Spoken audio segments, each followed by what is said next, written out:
Good afternoon, everybody. Welcome to the Audit and Finance Risk meeting, where we've just gone into the dark.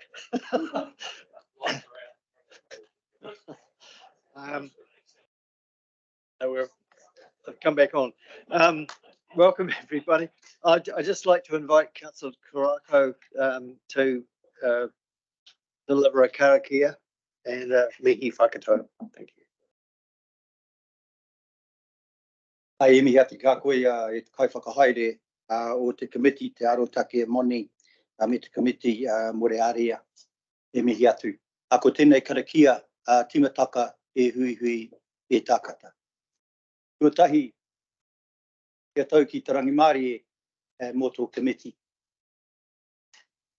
Tuarua mō tō karakia timataka o tāwhito. Ko te haumua, ko te haumuri, ko te hau tama wāhine, ko te hau tama tānei. E tū mai rā te toka tānei nui a raki. Tuturu mau kia whakamau a ka tīna. Tīn, haumi, huie, tāiki. Ai e mihi atu kia koutou, ako tēnei mihi o te timataka o te committee. O reira, ka me nui ki te mihi atu ki tō tātou matu nui te raki, ako e te timataka me te whakaute ko tau katoa. Ka mihi ka maumahara tia mo i nā mate, e nā mate haere atu rā ki te pāta whakawairua e takoto. Takoto i rangi māre i rungi tō waka, hoi atu tō waka ko tō tāra haere atu rā. Anō reira e koutou rā, e te committee, mihi atu o te ringawera o te committee, Emily, nau mahara mai o te committee, Nā mihi. Mauria mai e whakako ki te kaupapa. E koutou rā, tēnā koutou. E mihi atu, ko te tautoko o te mana whenua o te pātawhito te kohaka kaikai a waro, o maru a mauka tere, o ka whakaruru au, o nai tū ahuriri. E koutou rā, e te tepu, tēnā koutou, e mihi atu kia koutou katoa. Kia ora, thanks. I'd also like to welcome Yvonne Young, our from Audit New Zealand, guest today, and also Stephen Hall, who's our new Director of Operations. And caught him before I left the room. And Emily Verhoeven, who's assisting today as well. And also in attendance today is Councillor Deshay, Councillor Ward, Councillor Pauling and Councillor Robinson, who are observing. No, that's right, who are observing the meeting, and they are able to participate in the discussion if they wish, but sorry, Jennifer. Councillor Robinson, you can stay in the meeting and participate and vote. So, thank you. And Councillor Pauling as well. Well, welcome to the meeting, and I've been informed that there's a quorum present, and I'm pleased to declare the meeting open. There's no change to the order of business. I've also online welcome Graham McGlynn, and also advise that there's an apology today from Graham Naylor and Chair Scott. Not aware of any conflicts of interest, or there's no deputations today or petitions. There's no extraordinary or urgent business, and there are no notices of motion. So we'll move to the first item on the agenda, which is 7.1, the unconfirmed minutes from the meeting of the 23rd of August. Are there any matters of accuracy relating to the minutes that people have picked up? None. which case I'll put the motion that the Audit, Finance and Risk Committee confirms that the minutes for the Audit, Finance and Risk Committee meeting held on the 23rd of August 2023. I have a mover, Genevieve, and Councillor Sunkel is seconder. All those in favour, please say aye. Aye. Carried. Thanks, Graham.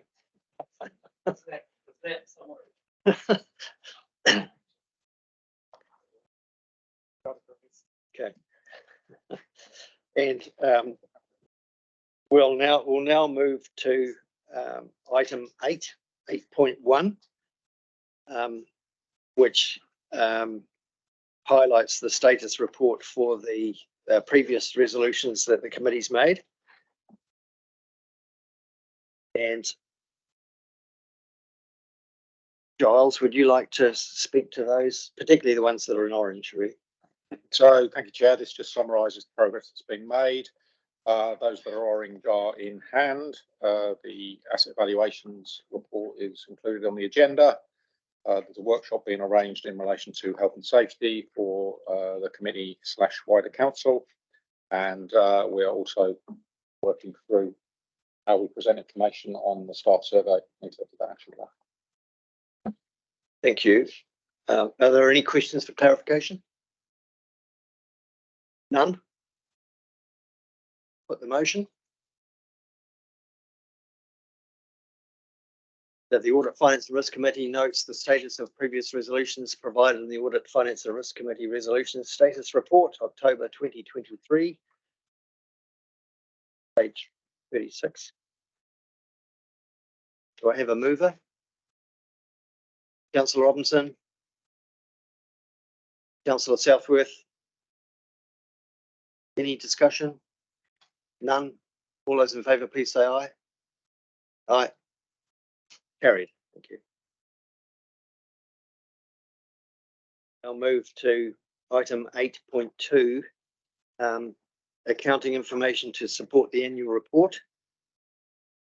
And I'll invite Brian Elliott, Chief Financial Officer, to introduce the report for us. Thanks, Brian. Sure. This is part of our need to provide additional information to the committee in relation to endorsing the annual report. This particular report covers the range of accounting estimates and critical judgments that we've made in terms of producing the annual report.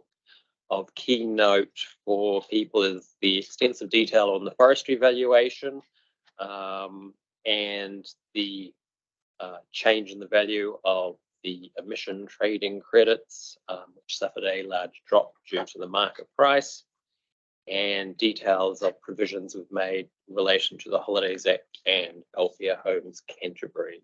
So beyond that, any questions, I guess?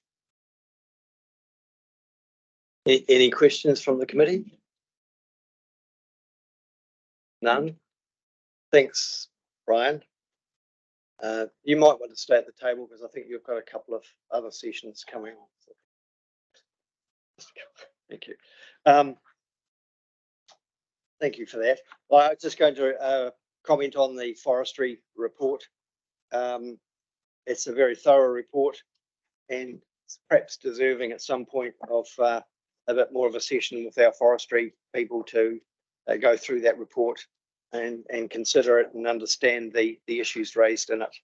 But we can do that as a briefing at some stage. I'll put the motion. John, sorry, Councillor. I just want to thank the finance team for this paper. I think it provides a little more context and clarity, and given some of the things that were challenged in the last Audit and Risk Committee meeting, I think this is a good way forward to providing that information and further assurance to the committee. So I just say thank you for that. I'm happy to move. Councillor Paul. I just wonder, in line with your comment there about the forestry report, if ARFAC would recommend that is taken up by either the Rivers Catchment Resilience Committee the Biodiversity and Biosecurity Committee to be looked at further, just so that there's an action that gets done. Does that, would members support that? I can't move it, I don't think, but someone else could. We just clarify exactly what it is we're moving. Oh, no, that one. No, so I thought what Craig was talking about. No, we're dealing with this. I'll second that. Yeah. Fine, thanks.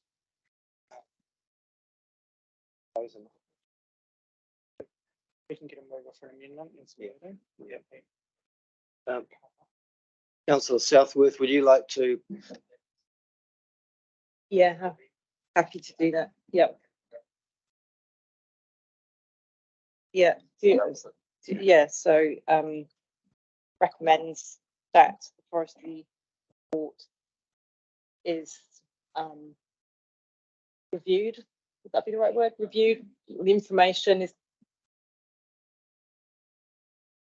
a briefing. Okay, so recommends a brief. Well, no, but maybe the findings of the, yeah, the so brings a briefing to the relevant committee, maybe to the relevant committee, we can work out which one. So brings briefing back. We'll just take a couple of minutes adjournment to confirm the wording. I just want to ask, sorry, you're representing, are you sitting in Peter's chair at the moment? Or are you observing? I'm just, okay, I just thought maybe if you're in the situation where you're sitting in as him, you can't? No? Okay, just wondered.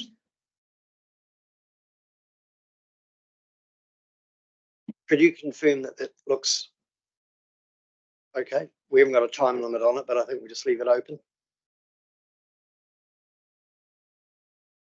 Okay. So this amendment's being proposed by Councillor Southworth, seconded by Councillor Robinson. Any discussion on this? Discussion.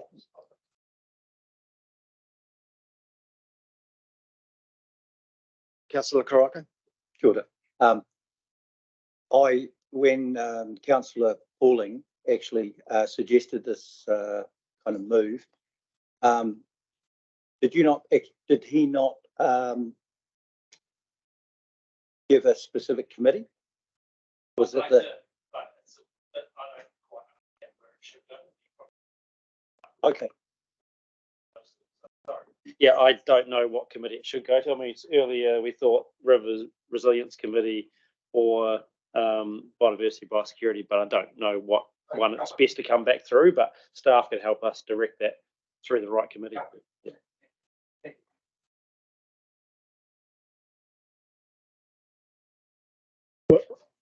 Look, I understood the discussion from earlier was about whether, in fact, pine tree forests are still the appropriate land use on that land.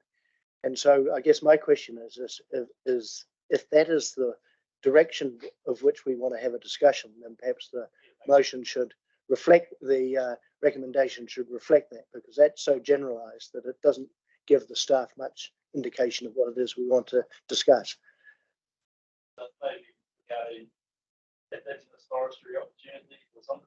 Or maybe the question is,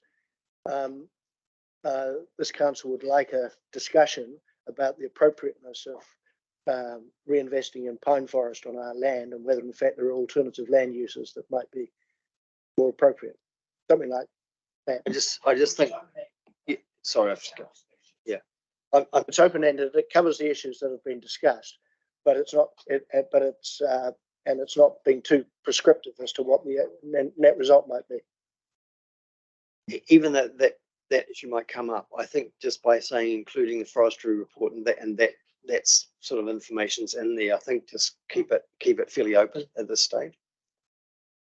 Well, with great respect, Mr. Chairman, the trouble is with the way it's worded there is we're likely to get this large tome about the forestry report, which we've all had opportunity to see, and I'm not against having a further discussion around it, but I'm wondering what would come out of that if that was only the net result of the discussion. What we're asking for is a reflection on whether in fact we're using the land the most appropriate way, and there may be alternative land uses for that land. And so if that was included in the recommendation, then it gives the staff clear direction as to what discussion should be around. Thanks, Councillor McKenzie. We'll just re-adjourn for a couple of minutes and I think work that into it. Thank you.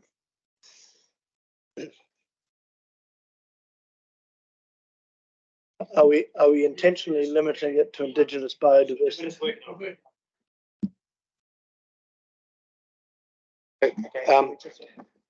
Sure.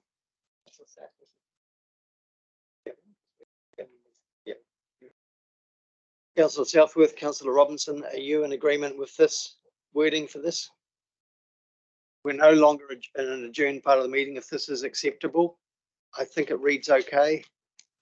Yeah. Yeah, I do. I mean, I personally, I would like to see more sustainable, but I mean, I'd sort of hope that that's always the direction of travel and therefore it doesn't need to be explicitly stated, but that would be, yeah, I will assume that that will be done. It's just, it's there. It's going to result in a discussion on forestry and we can raise all those other issues later on. So we've got the two of you moving and I'll just ask for all of those in favour for this amendment. Please say aye. Aye. Carried. So now we'll move to the substantive motion, which is 1, 2 and 3. So basically just ask for all those in favour. You right? There's no further discussion. Then all those in favour, please say aye. Against? Carried. Thank you. 8.3 annual report review, and invite Brian to introduce this report. If we I don't know if we could invite Yvonne if you'd like to come to the table as well. if we can have Adrian Lomax as well. Adrian, would you like to attend as well? Thank you. Obviously, this is the draft annual report and draft summary report delivered well ahead of previous schedules that we've attempted. Highlights in this predominantly are around the changes to Accounting Standard 48, which requires a slightly improved performance reporting inclusion in the report in terms of the auditor's report to management on key changes arising out of their review. That actual report is due to council and to the AFRC on the 1st of November. But obviously we have Adrian here who can answer any questions about the front end of the annual report. Yvonne for the auditor. Thanks, Brian. Are there any questions for clarification about the report? No questions for clarification about the front end body of the report. Well, Yvonne, if you'd like to, let's go.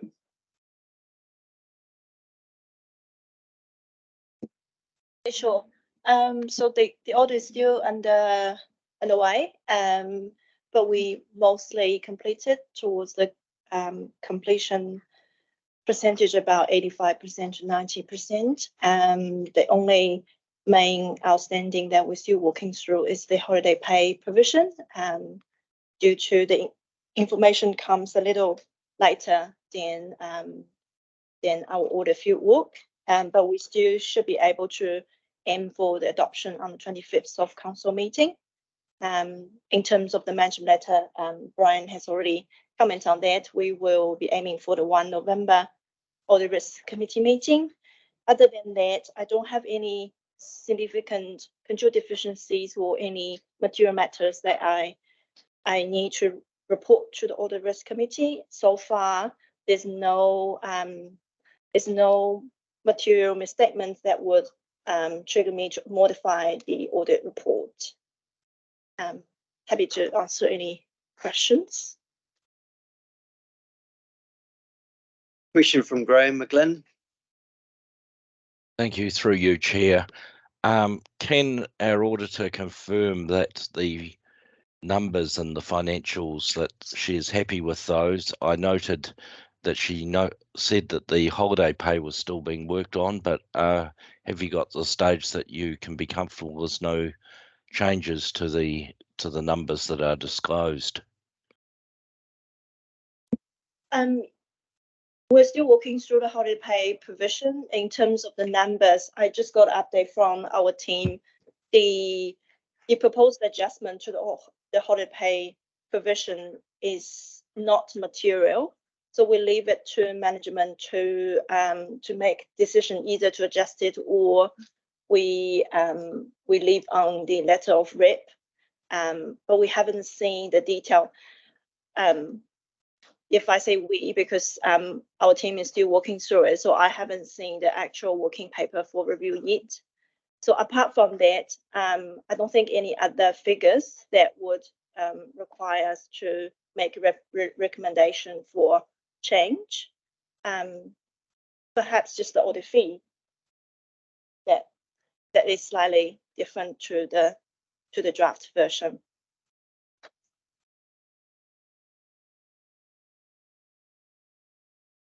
Thanks, Yvonne. That's really, really encouraging for us and the team, and obviously staff and yourself and your team have worked really closely together to get to this point, so that we will achieve a report being endorsed by council on October the 25th, which sounds really good. Adopted, sorry, on the 25th of October, which is right on time. So if there's no further questions, then we'll put the motion that that the Audit, Finance and Risk Committee recommend to Council that it adopts the draft annual report 2022-23 and summary annual report 2022-23, and notes that the attached draft annual report 2022-23 and the summary annual report 22-23 is still being audited and is potentially subject to a change prior to the scheduled adoption date of the 25th of October 2023. Do I have a mover? Councillor Sunkel, seconder. Councillor Karakia. Any further discussion? Councillor Southwood. Just to flag that when we've had a discussion about this morning, there are a few minor edits that we might like to make to that heading page around some of the biodiversity targets or activity that we've achieved. And I'd personally like to possibly end a little public transport. So that heading page. Page 144.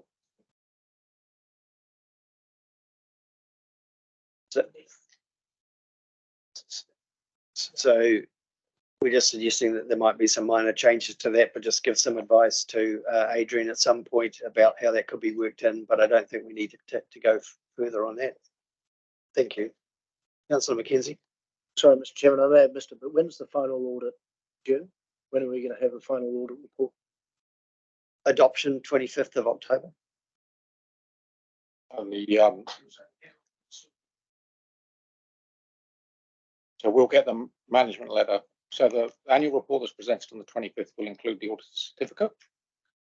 And Yvonne's indicated that there's only one area that they're still auditing really, and ultimately, even if there is conclusion that the change is not material, and we'll get their management letter on the 1st of November to this committee, which will be their report on their audit, which there are no significant matters, is what I'm hearing. Yes, on 1 November, we will present the management report to the governance, which include all the details around what we've done to the key risk audit areas and also the recommendations for the management to consider in relation to any internal control.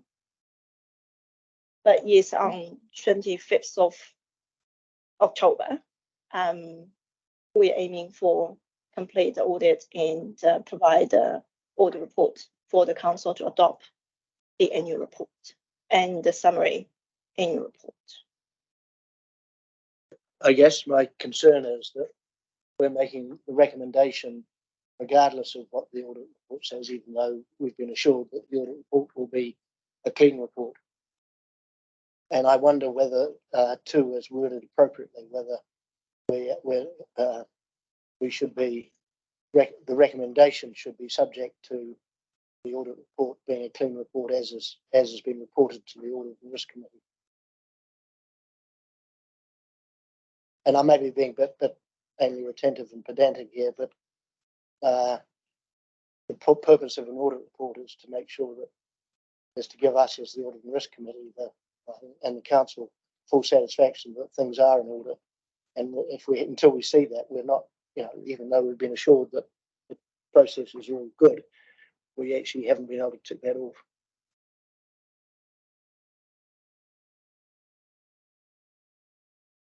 So happy to make an amendment. These recommendations are consistent with previous years and other councils. Just want to add, if I found anything significant or material misstatement that would trigger me to modify the audit report, I'm happy to have a discussion with this committee before the adoption.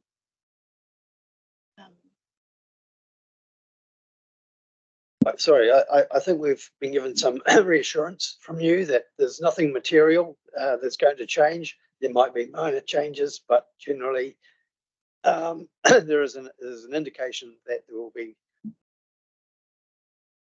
We're endorsing the draft, and it's stating in here that it's subject to the final audit and change, but we're so far along the track now that's. That's correct. So far, I don't have anything to modify the audit report. And the audit report, I intend to keep it clean. But I'm just saying, if anything comes up, I'm happy to have a discussion with this committee. Well, that's and as Joel says, it's in line with this sort of period in time that we normally have this sort of thing going on. It's been moved. Any further discussion? No. So it's been moved by Councillor Sunkel, Councillor Karakia. All those in favour, please say aye. Against? Carried. I'll abstain, Mr. Chairman, if you could record my abstention. Councillor Mackenzie wishes to abstain and be recorded. Thank you. Thanks, Yvonne. Thanks, Adrian. We'll now move on to item 8.4, financial health update. and Brian, please introduce the report. Sure. This is just our regular financial report to the committee.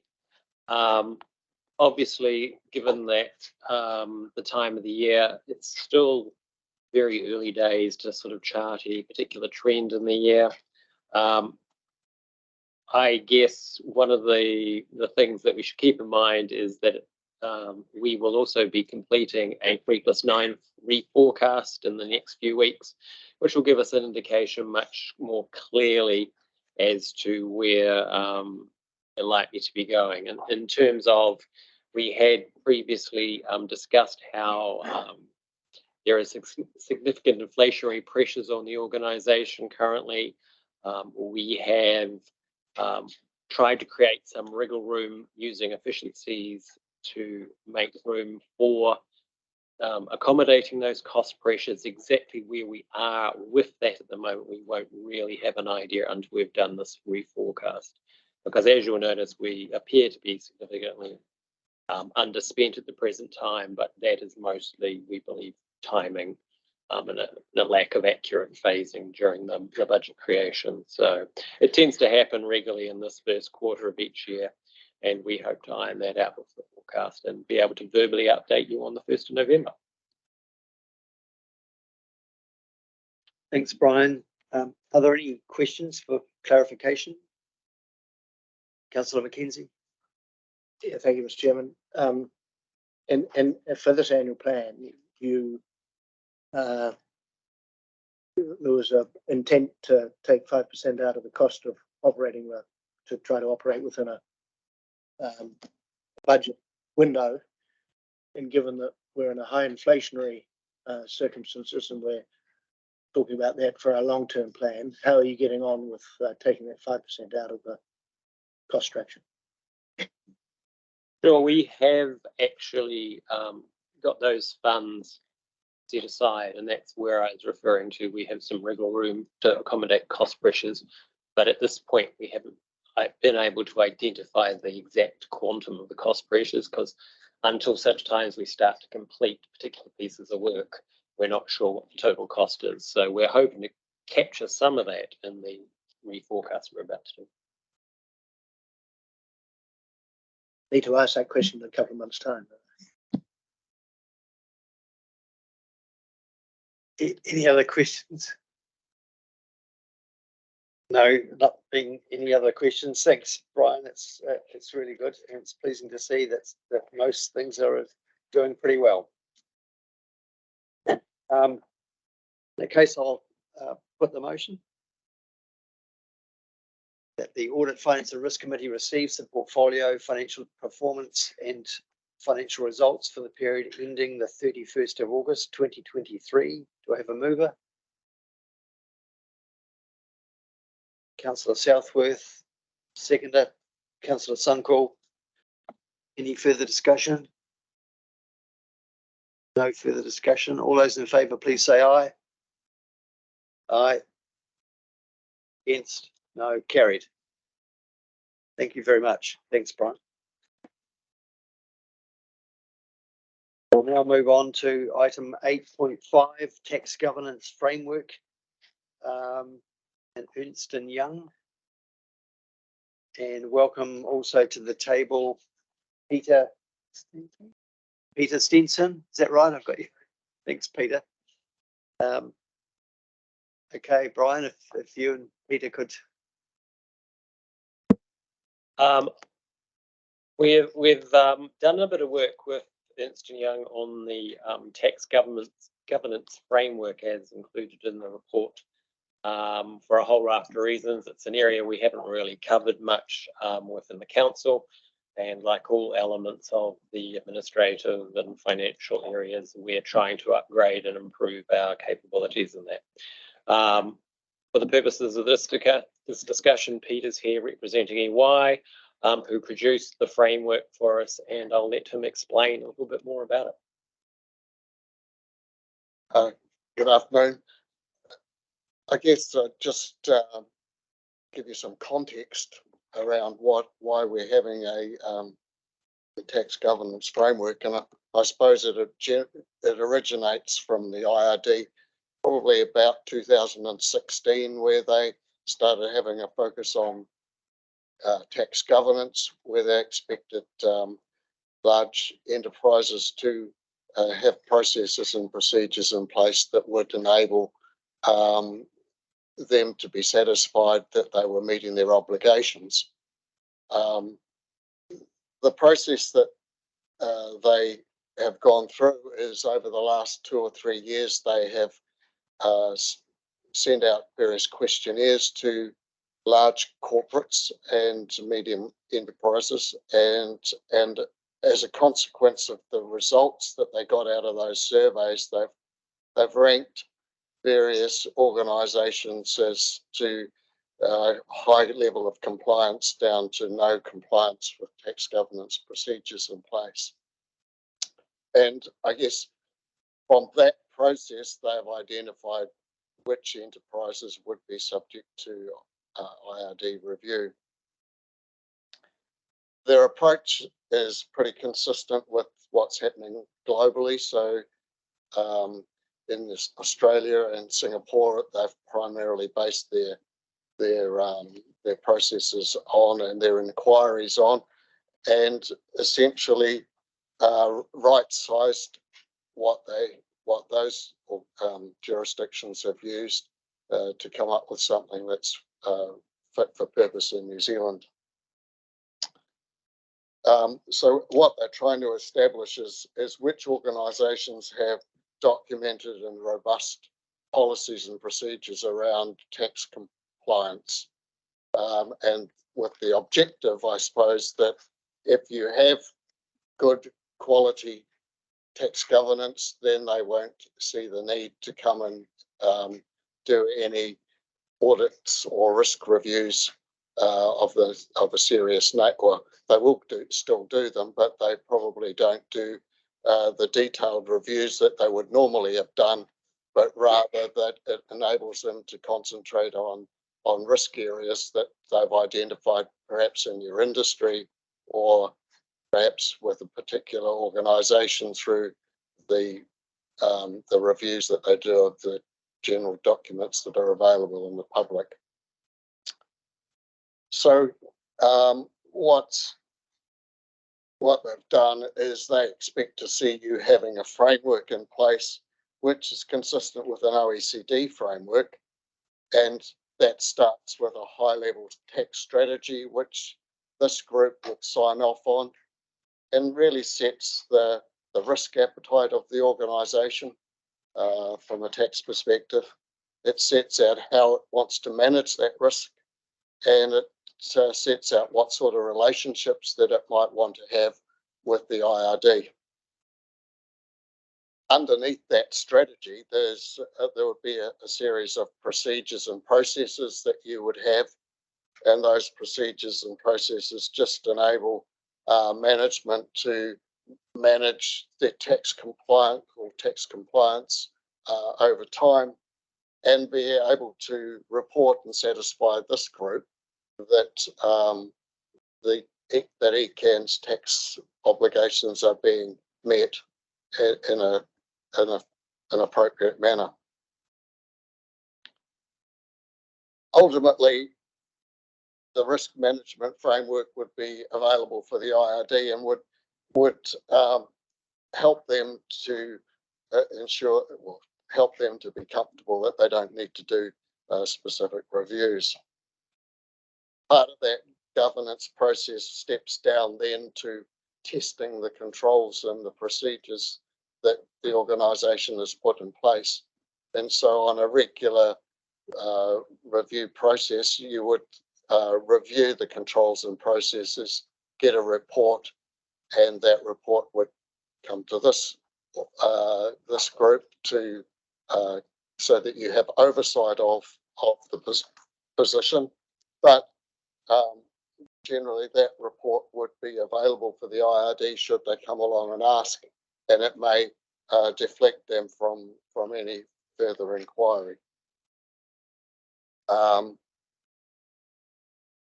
So from this perspective, you do a control in ECAN. You would normally do some sort of control testing on PAYE and GST, as those are the primary areas of potential risk for an organisation such as this. And so you might do those tests every 3 years on a rolling cycle, and perhaps consider this overall tax governance framework on a 3 to 5 year basis, just to make sure that it's still appropriate in the environment that we have and still appropriate for your own business. So that this group would really be called upon to confirm the framework, to confirm the tax strategy, and then leave it to management to apply that strategy using the processes and the procedures that are in place, and to organise various testing of that from time to time, which would get reported back to the AFRC. And I guess from an ongoing perspective, you would expect to see delivered to you some sort of report on an annual basis at least, which would demonstrate that that there has been compliance with the strategy that's been set, that confirm that ECAN is currently compliant with its tax obligations, advise the results of any control testing that's been done, and then advising on any particular tax risks which may have been identified during the period. And all of that comes on within that that overall tax governance framework. Thanks, Peter. There's one. Are there any questions, Councillor Sunkel? Thank you for this paper. I really appreciate it and recognise we've had the odd hiccup along the way, and the next paper talks to some of those things that pop up and things. So I was thinking, yes, we're doing it because we have the odd hiccup and we're lifting the bar, but also I guess the revenue are funny outfits at times, aren't they? They like to look at things you don't want them to see. So we are lifting the bar, and I guess providing some surety and security for ourselves, and probably reducing the potential for those audits. So I think it's a really good step. And I think in my own practice as a farmer, I used to do all my PAYE, do everything. Now my accountant does it, and we still cross our fingers that the accountant gets it right. So I think, the stepping in the processes I think we're putting in place are very useful. Thank you. Graham McGlynn, and then Councillor McKenzie. Thank you through you, Chair. Page 324 of the pack is indicating that with this framework in place, we should be at an established level. I guess my assessment is that ECAN inherently is not a high-risk tax entity, so personally, I don't think there's a need for us to try and get to aspirational level. The responsibility of this is this committee, and I guess we should be doing a risk assessment on where the most likely places where we have an issue. Now, you've looked into some PAYE. Does that also include the assessment of contractors? Because we have a large level of contract staff, and this is an area where the revenue has had some focus, and whether our procedures for identifying correctly contractor versus employee are in place and appropriately looked at. That perhaps goes to the next session, but just to give an oversight of that, one of the issues that we did address or look for some sort of improvement was the connection when you're onboarding new staff as to whether they are employees or contractors. And so we're looking to try and establish some improved processes around that, just to cover off that particular risk. Yeah, look, my question's really based not far away from Graham's. Really, it would have seemed to me that all the dodgy institutions that the Inland Revenue will be wanting to investigate, the Regional Council was probably a relatively low down its list of, whereas someone like Ian McKenzie might be fairly high up their list of people they want to investigate. Which really then to me begs the question of what is it costing ECAN to do this review and the following review, and are we doing this just to be super squeaky clean, or are we doing it because we really think we need that advice to sort out some issues? And I know we had an issue with holiday pay, but I mean, apart from that, I would expect an organisation like ECAN to work out what tax liabilities it has and honestly try and pay them, because it's got no advantage in trying to skip on its tax payments. I think it's fair to say that organisations like ECAN do have the intention to meet all their tax liabilities as best they can. What we have found, though, throughout the finance and tax and other areas is that in past years that quality has not existed. And so in order to lift ourselves back up to where exactly you expect us to be, we employ professional advice in order to say, this is where your real weaknesses are, and this is what you should do about them. Cost of this advice that sits within our existing budgets. We allow for consultancy support where we don't have that particular specialist knowledge. Thank you. Are there any further questions? No further questions, then I'll put the motion that the Audit, Finance and Risk Committee notes the tax governance framework to be implemented by Environment Canterbury.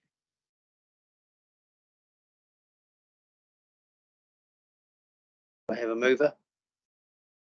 Councillor Sunkel, seconder. Councillor McKenzie. Any further discussion?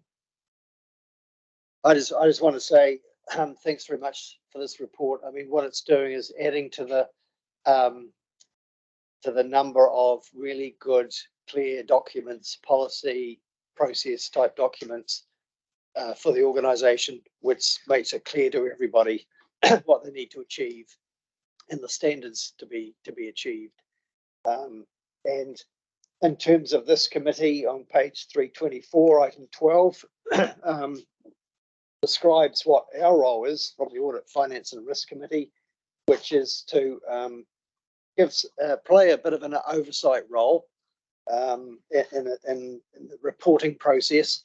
And page 325 suggests that a tax status report will be provided to the committee every 6 months, and that a formal tax control testing framework will also reside with the internal audit review process. And as Peter suggests, that could be on a 2 to 3 year rolling process. So I think it's really good to see. That being said, all those in favour, please say aye. Against? Carried. Thank you. We'll now move to item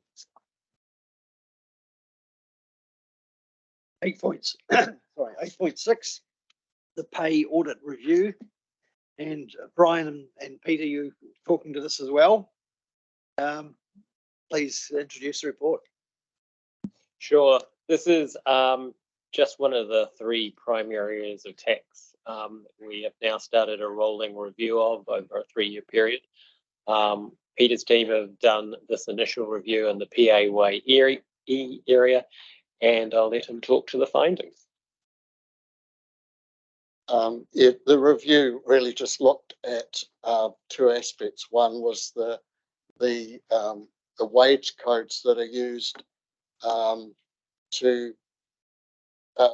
wage codes are a kind of a trigger within the payroll system to ensure that payments and allowances are appropriately taxed. So it's important that they are accurately described and known, and they are the primary trigger for getting the taxes right on your salaries and wages and on any allowances and so forth that are provided. What we found was that there are a number of quite old wage codes that are being used. Some of them are not being used at all, and some of them are being used a little bit intermittently. And so the primary recommendation was, first of all, to eliminate the codes that are there that are not being used, because they just offer up an opportunity for something to be used inappropriately. And secondly, just to make sure that the non-taxable codes in particular are properly defined, and there's a clear criteria for those codes, so that those that are implementing or processing payroll and expenses are getting the tax consequences of those payments correct. So what we have got from that is management have agreed to implement those 2 findings of its general nature. There were some issues around travel and accommodation allowances, which again, what we've tried to do is look at the wage codes and make sure that they're clearly defined as to which ones meet certain criteria, so that they're treated as taxable, and which ones don't, and treated as non-taxable allowances. It's all about making sure we get your staff taxed appropriately at the right levels. the second part of that review was really looking at the payroll processes, the onboarding processes, which I mentioned briefly just before, the treatment of certain contractors to make sure that they are appropriately, and then the expense reimbursing processes. And I guess the main finding of all of that was that there was perhaps a lack of documentation around the processes, and then, as I say, also around what explicit criteria about the wage code. So again, recommendation is that we document all of those procedures appropriately so that they can be implemented without errors, and also that if somebody leaves or the organisation changes in any way, there is good guidance available for somebody else to pick it up and get your payroll right, get your tax right in relation to that payroll.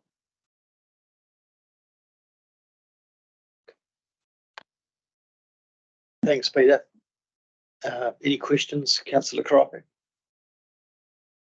Sure, thank you, Peter. Just with the BAU and the regime, if we go back to the last triennium, because when you look at this situation of the way that the tax treatment for travel and expenses and mileage claims, did that go back to the previous triennium? And if that did, does that mean that there is the IRD could actually then go back to those former councillors or councillors back then and actually require them to pay back, just like we were required to pay back monies that weren't quite that weren't actually correct, and we had to pay back. So what happens if you go back to the last one? We went back as far as the IRD would normally reopen, I think. So we've gone back as far as generally 4 years from the time of. Yes. Go back to the last triennium. Yes. We didn't find anything there. I didn't find it. There was actually quite a narrow time frame where this actually occurred. So that was the thing. Yeah, but the review took up the areas that's still open for. Thanks, Councillor Karakia. As a second term councillor, it's very good that you picked that up. Any other questions? Charles, did you want to? All right, I'll put thanks, Peter. I'll put the motion that the Audit, Finance and Risk Committee receives the report on the review of the PAYE by Ernst & Young. And 2 notes the recommended actions identified in the report and the actions which have already been implemented by the payroll team. Do I have a mover? Councillor Sunkel, seconder. Councillor Karakia. Any further discussion? Councillor Sunkel. Thank you, Mr. Chairman. I think of this paper and the paper that precedes, and I highlight the work that we as an organisation are doing in uplifting and challenging and seeking insurance. And there have been some conversation in the past of what have we done, what are we doing? We have all these black holes that we might like to delve into. But I look at these papers and how we are progressively working towards providing that better security and assurance processes, having manuals in place. So I thank staff and those contractors that are out there that are doing that work for us, and just seeing this gradual shift to a better place for the organisation. And we can look at what we haven't done, but I'm really appreciative of where we're going, the direction of travel and what we are achieving. So thank you. Thanks, John. Any other comments? I just want to say thank you very much as well. I mean, on this end-to-end process, formalising documents is really, really important. makes everybody realise where they need to be in the scheme of things. So it's great. Thank you.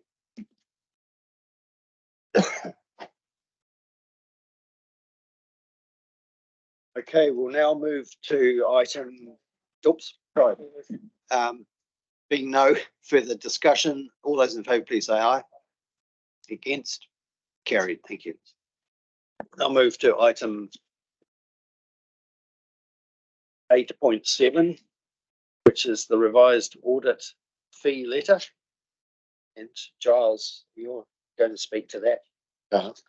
Jim, if I might want to say a couple of words.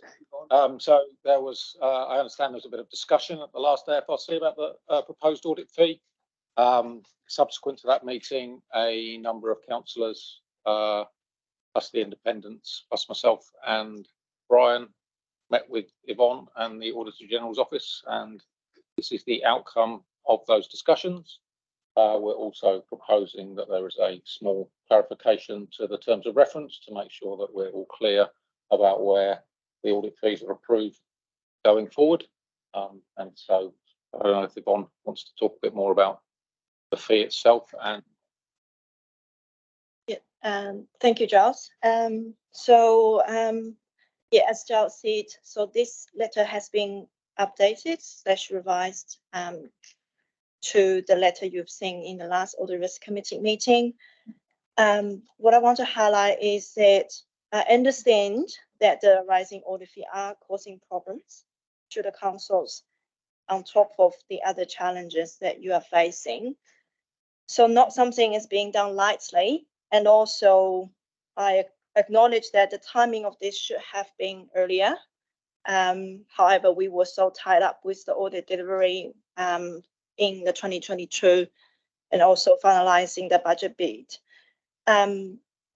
Yeah, this is our issue to manage, but highly conscious of the impact on that this has been onto you and your council. So the outcome of the conversation that I propose is due to the sizable increase of the 2023 audit fee. I have applied 15% discount onto the original proposal. And also I will meet with the management at the first 6 months of the 2024 to have the opportunity to review based on an open book approach, those real hours and costs incurred in the 2023 audit. So together we will try to establish areas of increased efficiencies in approach based on the work of both parties and measure against these any benchmarking data that may provided by OAG. I think I need to confirm that with OAG at the time if they are able to provide. So based on this review, we will then reach a mutually agreeable approach for the audit fee to the subsequent year of 2024 and 2025. So at this stage, there's no confirmation on these 2 years.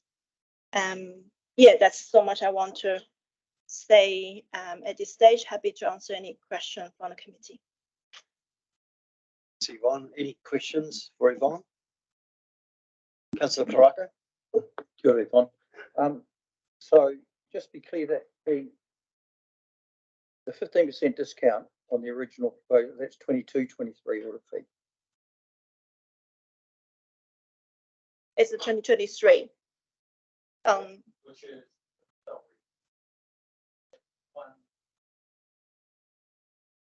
185. It's on your page.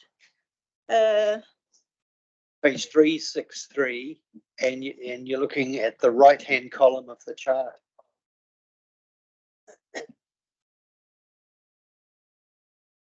Yeah.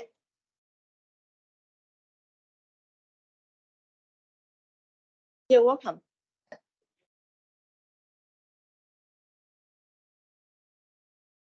Thank you for the discount.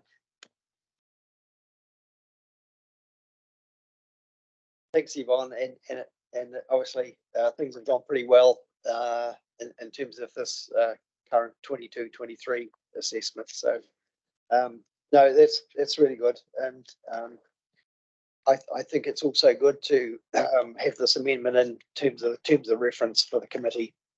So it's very clear how the process will work the next time round. But thanks very much. I'll now put the motion that the Audit, Finance and Risk Committee reviews and endorses Audit New Zealand's audit fee in the sum of 187,886, excluding GST, for the annual audit for the 22-23 financial year in accordance with clause 6.3b I of the committee's terms of reference. Notes the agreed approach for agreeing the external audit fee for the 2023-24 and 2024-25 financial years. And 3, endorses a recommendation to council that clause 6.3b I of the committee's terms of reference be amended as follows. B, external audit. I, review the appointment of the external auditors, their performance, and the chair and the council chair and committee chair in consultation with the director, corporate and public transport services, approve the external audit fee. Do I have a mover for that? Councillor Robinson, seconded. Councillor Sunkel. Any discussion? No discussion. All those in favour, please say aye. Aye. Carried. Thank you. We'll now move on to item 8.8. Sustainable consents delivery for public transport. And invites Stephen Hall, Director of Operations, and Giles will speak to the report. Thanks, Stephen, and welcome. Kia ora tātou. So thank you, Chair. Through you, there's 2 parts to this memo. The first part is around the sustainable delivery of consents, and the second part is around transportation. So I'll cover off the consents piece first, and then Giles will cover off the transport piece after I've done my bit, if that sounds okay. So the purpose of this is to seek your endorsement, really, for a recommendation to go up to council to increase the amount of funding that we're putting into delivery of our consents. And the reason for this is to accelerate our consents delivery plan by adding more resources, more staff, essentially, employing another 28 people. So that's the purpose of the item. In terms of the context, I understand you've had various discussions at other meetings and briefings about the consents delivery plan. Essentially, the reason that we are behind in our consents delivery are some legacy issues, and we've got a lot of consents coming at us, and we haven't, as a council, provided the appropriate resourcing in this area historically.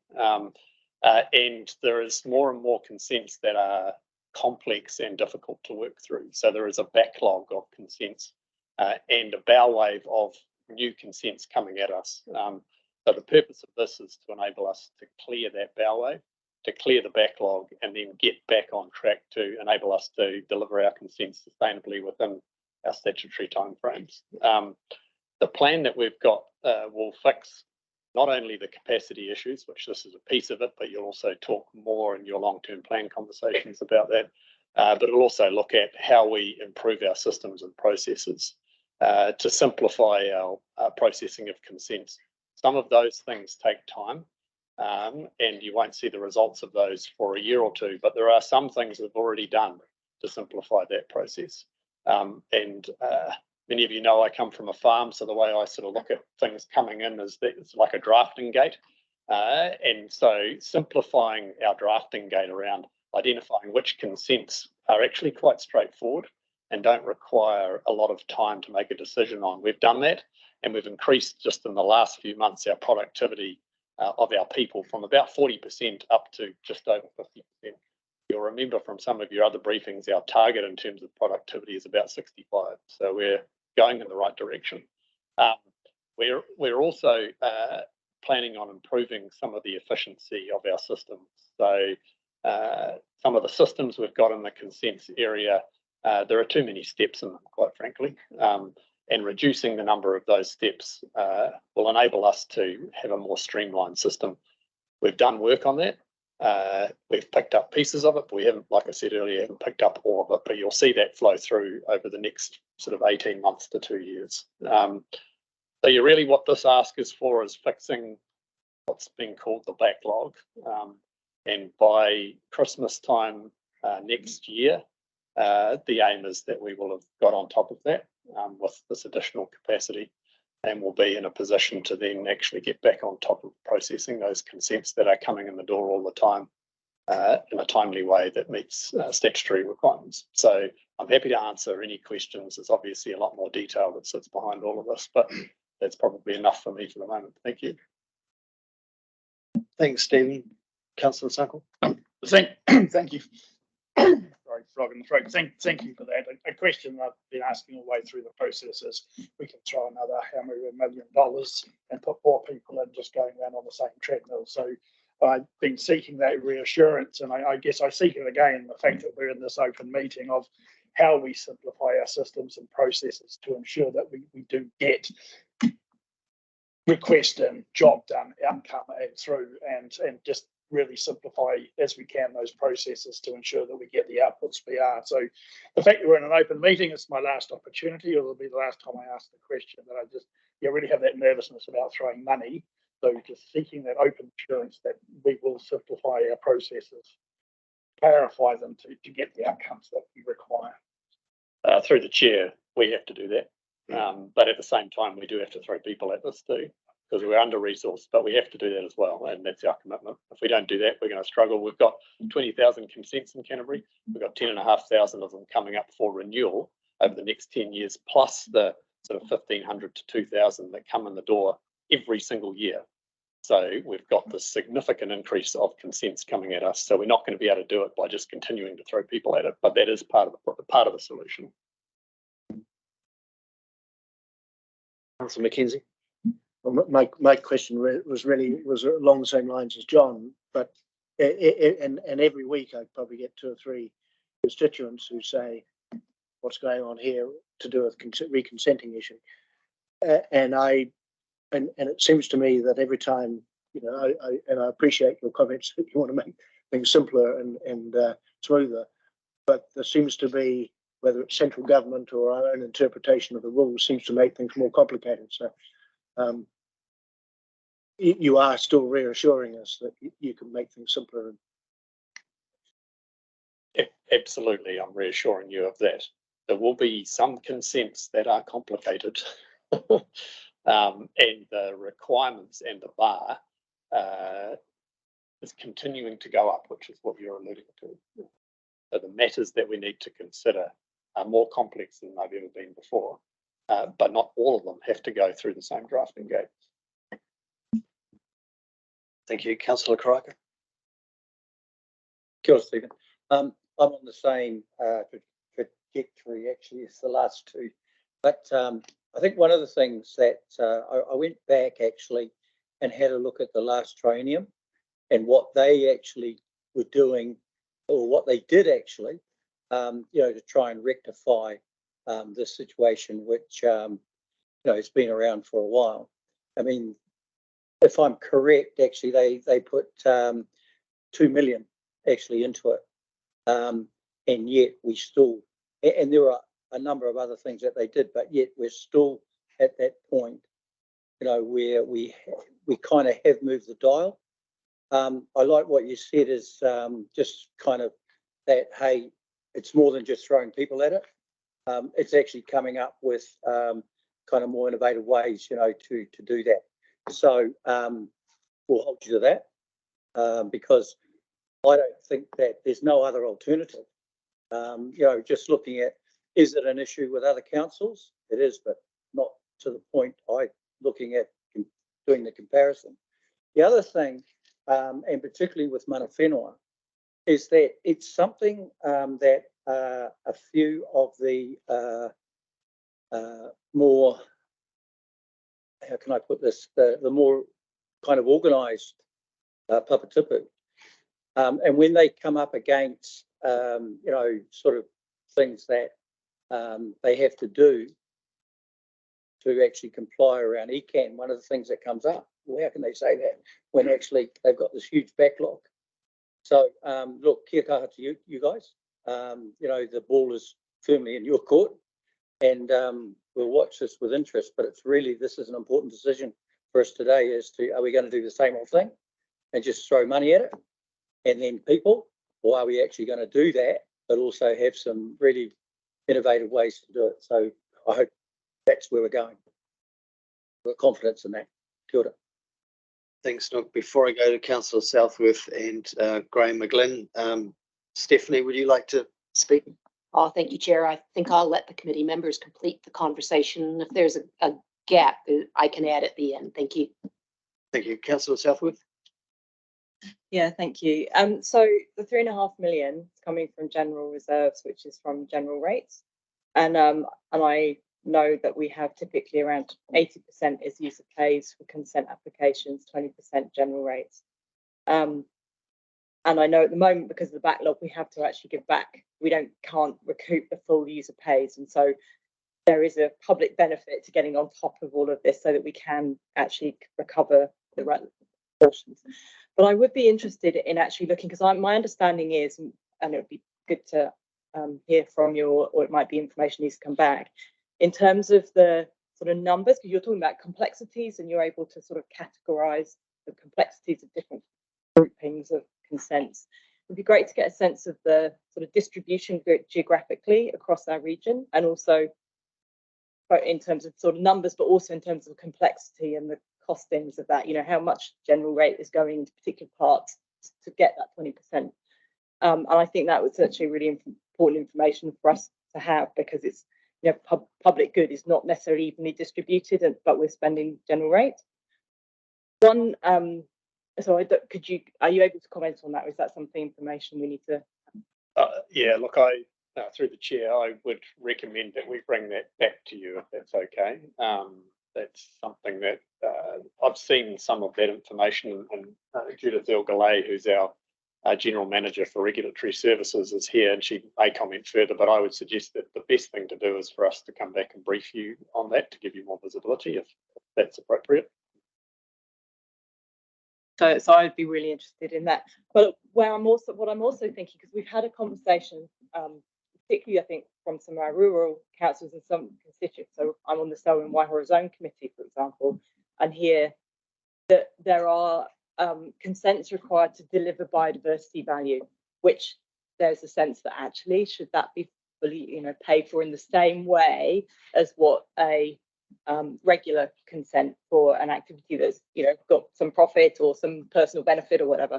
So I'm wondering whether there might actually be some opportunity in here to look at, if we look genuinely, where is the public benefit here? Is there some opportunity to go, actually this portion of general rates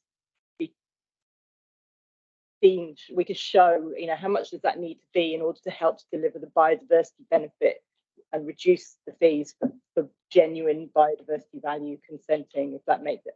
Yeah, I think that you all understand what I'm saying. So I think there might be an opportunity in there. I'd really love to explore that. So is that, I don't know what the mechanism is now. I just seed that idea and leave it sitting here. It's a sort of a finance and operations sort of conversation maybe that could come back. Happy to weave that into a future discussion on this, if that's okay. I wouldn't want that to hold up the opportunity that, or the recommendation that's sitting here with you today, though. And as I said, like, I can see where there is public value in this, in getting on top of our backlog. So I'm comfortable with this, but I think we could do with investigating a bit more the general concept of 80-20 split as just a standard. Thank you. Thanks, Vicky. Graham McGlynn. Thank you, Mr. Chair. Through you, this resource consenting and monitoring is the nearest that we have to a commercial professional services practice within the council, and it's important that the people on the other side, which are often the fellow professional services organisations see that we're operating in an efficient and effective manner. And I'm very pleased to see the direction of travel and productivity and such measures, but it's about quality, getting it in and out fast, effectively, and we're seen to be doing it in a cost-effective manner. And so, look, I fully support the direction of travel. It's our biggest risk within this council, is the regulatory load that we carry. We've not been delivering, and that's perfectly plain for all to see, and it's costing us in revenue, so there's a financial implication. So from my point of view, I think we've got to do it, but it's not just throwing money at it, it's actually getting our efficiency up towards best practice. And I'm glad to hear the comments coming from Stephen in this front, and look forward to seeing the benefits over the coming years. Thanks, Graham. I'll now go to Stephanie for a final comment. What I wanted to do through you, Chair, is just to support Stephen in the comment with regard to the assurance to all of you. And the same will be made at the council meeting should this proceed, which is that the productivity must increase, and we are working on that. Further, I think there's another element that needs to be considered here, and that is, at least within the current RM reforms through the SPA and the NBA, there is also an opportunity, whether through the RPS or future freshwater planning, that we simplify the requirements, which could be, if you like, lifting the bar on what cannot be done and enabling a number of permitted activities. In so doing, you do not have so many consents and you minimize the conditions, but you have to make sure that they're set appropriately, obviously. But the planning frameworks dictate the consenting conditions, which can then dictate the compliance and the monitoring and the enforcement. So I think we are on the way to all of those things. Lastly, I would just remind everyone that this is our social license to operate. It is a significant risk to the reputation of this organization. And for that reason, it is absolutely our #1 priority to remedy and to be in the best place for sustainable consenting into the future. Thanks, Stephanie.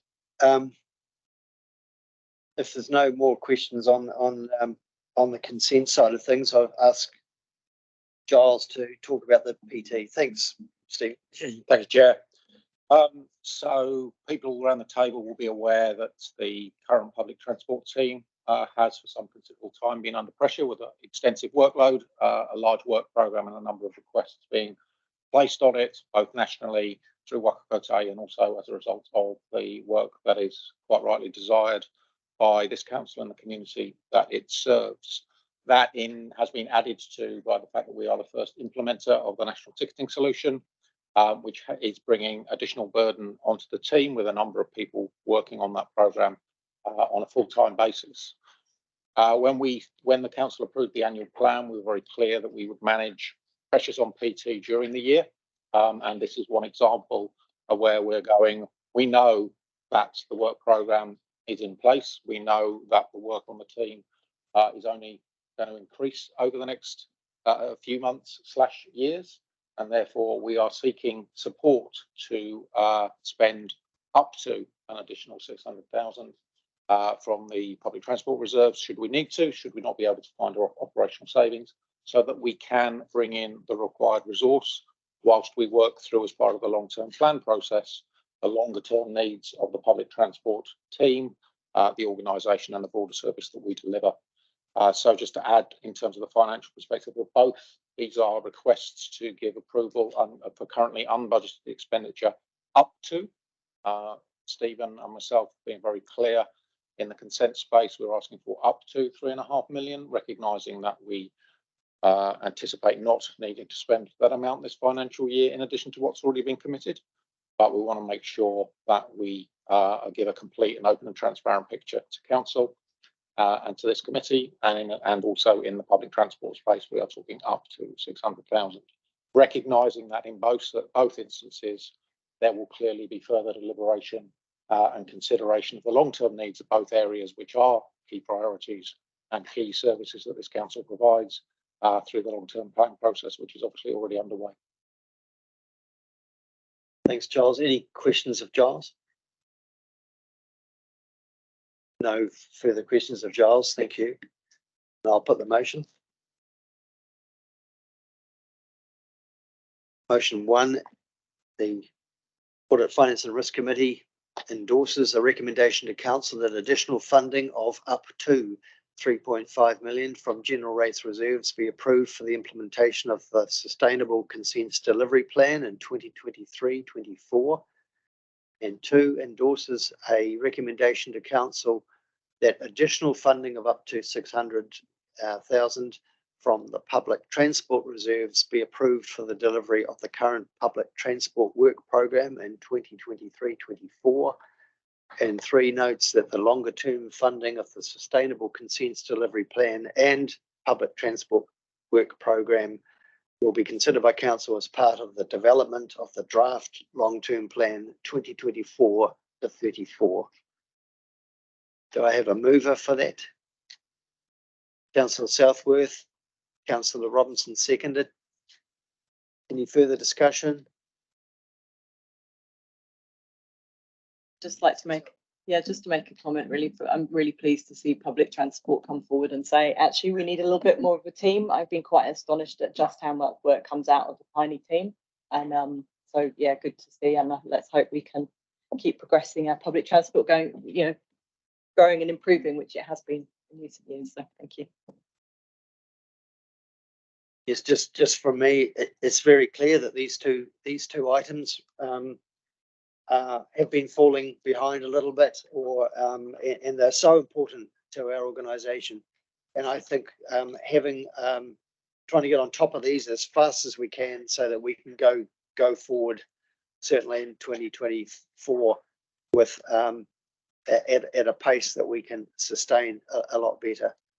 So I'm certainly very supportive of these recommendations. Any further discussion? No further discussion. All those in favour, please say aye. Against? Carried. Thank you very much.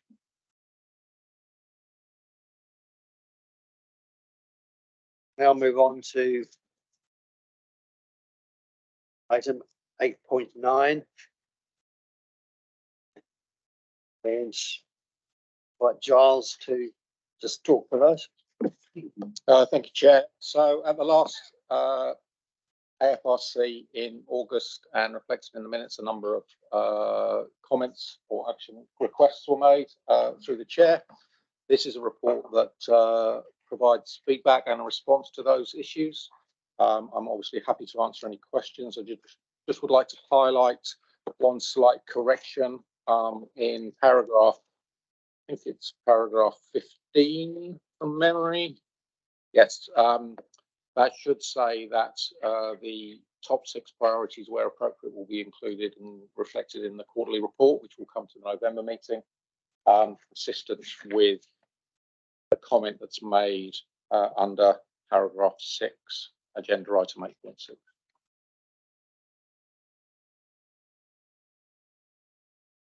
Are there any questions of clarification?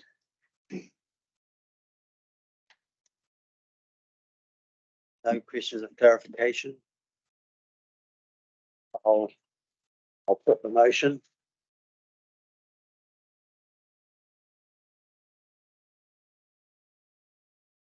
Motion that the Audit, Finance and Risk Committee receives this report as resolution to the documented matters raised in the Audit, Finance and Risk Committee meeting held on the 23rd of August 2023. Do I have a mover? Councillor Sunkall. Councillor Robinson. You're not seconding? Okay. Councillor Karakia. Any discussion?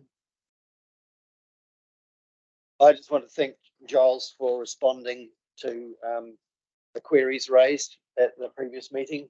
I'm sure at the previous meeting, if you were present, you would have been able to answer these verbally. But it's good to see them in writing. It's very clear that everything, and it was good to actually have those questions asked and put forward to you for a formal reply. So thank you very much. I think councillors are generally accepting that needed to be done. No further discussion. All those in favour, please say aye. Against? Carried, thank you. Item 9, recommendation to go to public excluded. So the resolution that I move that Connie Nicholson Port, General Manager of People and Capability, remains after the public have been excluded for item 9.2.2 of the public excluded agenda, and that Tanya Smeets, Manager Risk Assurance and Security, and Yvonne Young, Audit Director of Audit New Zealand, remain after the public have been excluded as they have knowledge relevant to the matters under consideration. And that at 2:37 p.m. the resolution to exclude the public sector page will be adopted by the mover. Councillor Karako, Councillor Sunkel second. All those in favour, please say aye. Carried. Thank you. We'll now move into public excluded and just give staff a bit of time to do that. Thank you. We've now returned to the open meeting. Item 10 on our agenda was the next meeting. So the next meeting of the committee will be scheduled to be held on the 1st of November at 1 o'clock. And any changes of time will be publicly advertised and updated on the Environment Canterbury website if that does happen. I now ask Councillor Karako for a karakia. Thank you. Kia tau, kia tātou tō tātou whai, tō tātou reki u kiraiti, e tarauha tātou me te whiwhina keitangi tuare o tapu, ake tō nātu, amene.